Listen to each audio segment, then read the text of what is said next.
شايف القرف ده؟ اه شايفه في ايه؟ شيله زيرو. ليه طيب في ايه؟ عشان خد شهر من المدرسه رفد بسبب ام شعره ده. تشيله زيرو. ممكن اقصره له واعمل له قصه حلوه. لا احسن. شيله زيرو. انا اروح 10 دقايق وارجع تكون شايله زيرو. بعد اذنك شيله زيرو. انت عايزه. المشكلة مش في كده، المشكلة في آخر الفيديو يا جدعان، كلنا هنتصدم. الولد هنا بص لي وقال لي ينفع ثانية واحدة؟ ينفع أعمل ويفي بعد إذنك؟ فأنا الصراحة خفت، قلت له ماليش دعوة من اللي هيعمله أبوك. ماليش دعوه.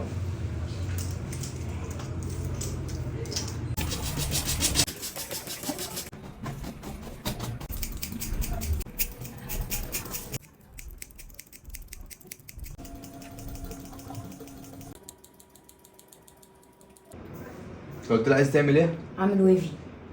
ويفي؟ اه. انت بتحلم. ازاي ده اللي انت بتعمله ده؟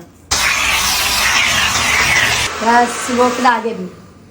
انا لسه ما خلصتش. هو كده عاجبني. لسه ما خلصتش انا خالص كده، لسه ما ماشي خلصتش. عندي خالص. هو إيه اللي أنت عامله ده؟ هو اللي طلب كده وأنا مش حضرتك. قلت لك شغل شعره؟ هو اللي طلب ويفي. ويفي إيه بس وزفت إيه؟ مش أعمل قلت لك إيه شغل طيب؟ شعره عشان هو المدارس، ويفي. هو إيدك دي كده. هو أهو.